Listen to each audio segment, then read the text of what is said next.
Ladies and gentlemen, welcome to another video. In this video, we're going to be talking about how to fix fare not showing on Uber. So let's get straight into the video.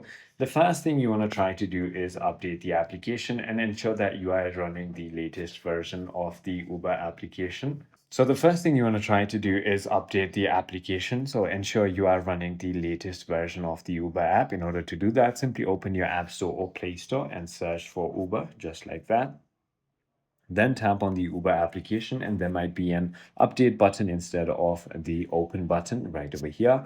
If that is not the case, then you might need to simply go ahead and uninstall and reinstall your application, and also try to restart and reset your network settings.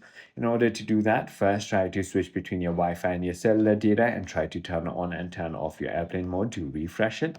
Now to reset it, simply open your settings and go to General, scroll all the way down to Transfer or Reset iPhone, tap on Reset and Reset Network Settings.